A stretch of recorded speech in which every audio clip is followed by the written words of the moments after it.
Jésus-Christ est l'unique et le véritable souverain sacrificateur dans le sanctuaire céleste, après son ascension. Ministre du sanctuaire et du véritable tabernacle qui a été dressé par le Seigneur, et non par un homme. Hébreux 8, 1, 2.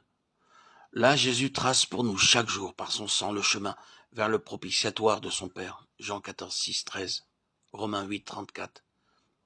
Que nous pouvons approcher à tout moment, par la prière, sans l'intervention d'un homme, seulement par la foi et la confiance dans le sang expiatoire du Christ.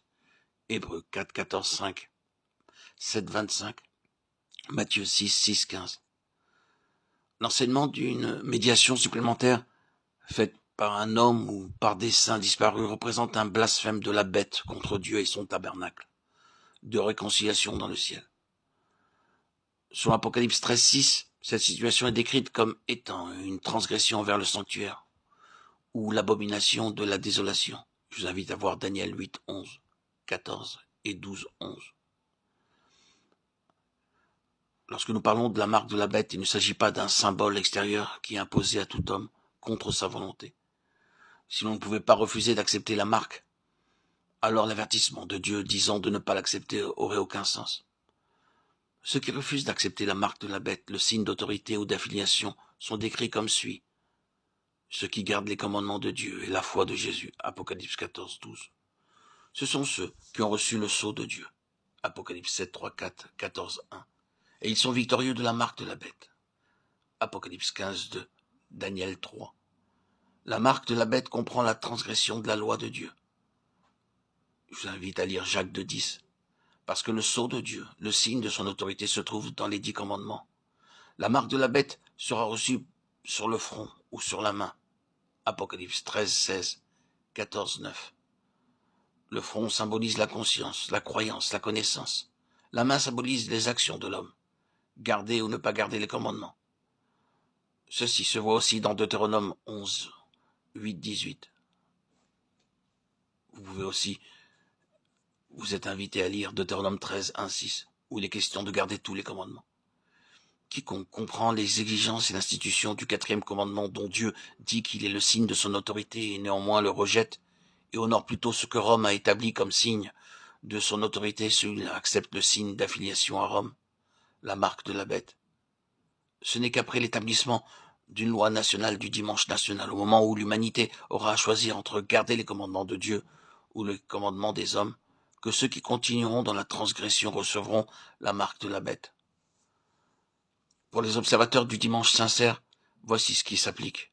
Dieu, sans tenir compte des temps d'ignorance, annonce maintenant à tous les hommes, en tout lieu, qu'ils ont à se repentir. Acte 17, 30. Un signe ou un sceau ont le même sens dans la Bible. Romains 4, 11. Un sceau officiel doit montrer 3 choses. Un sceau officiel doit montrer 3 choses. Le nom du législateur, sa position officielle et son territoire.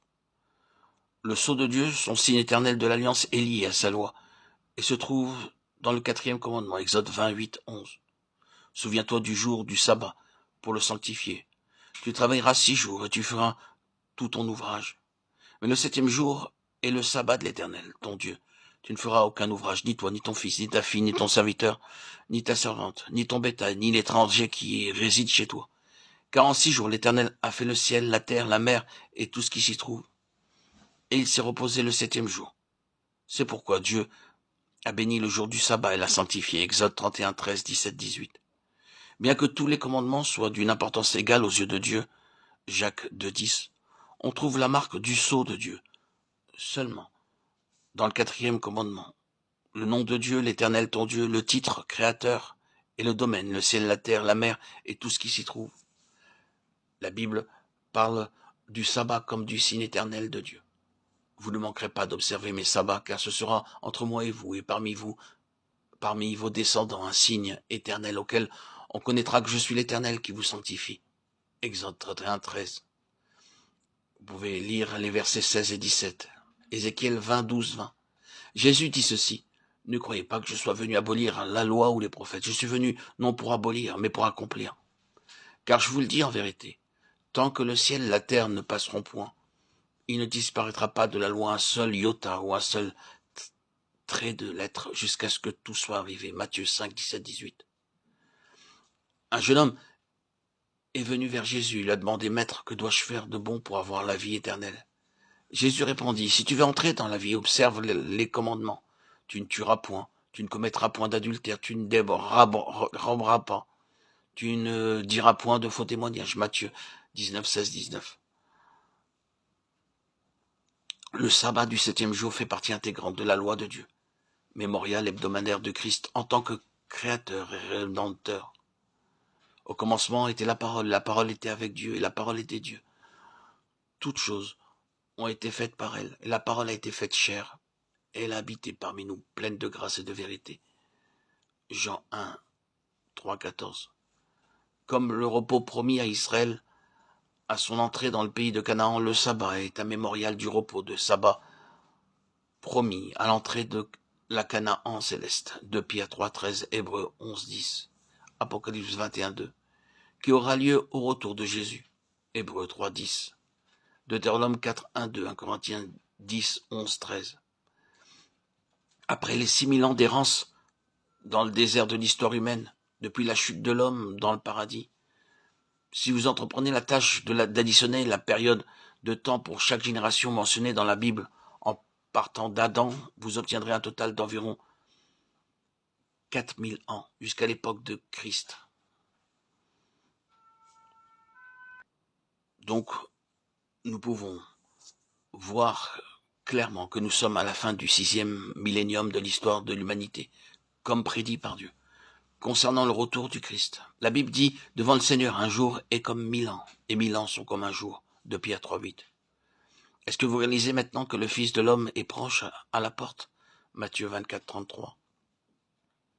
Dans le Nouveau Testament, le peuple de Dieu est appelé l'Israël spirituel, qui par la foi a reçu la circoncision spirituelle du cœur, Colossiens 2, 11, Romains 2, 28, Galates 3, 6, 9, 28, Romains 11, 25, 1 Pierre 2, 9, 10.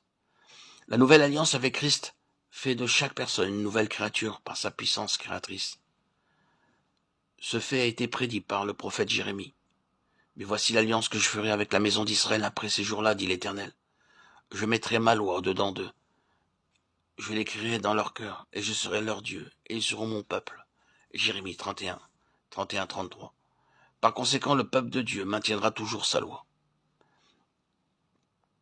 Et le dragon fut irrité contre la femme, et il s'en alla faire la guerre au reste de sa postérité, à ceux qui gardent les commandements de Dieu, et qui retiennent le témoignage de Jésus. Apocalypse 12, 17. La femme pure dans la prophétie symbolise une église pure. La prostituée, une église déchue. 2 Corinthiens 11, 2 Ézéchiel 16, Apocalypse 17, 18.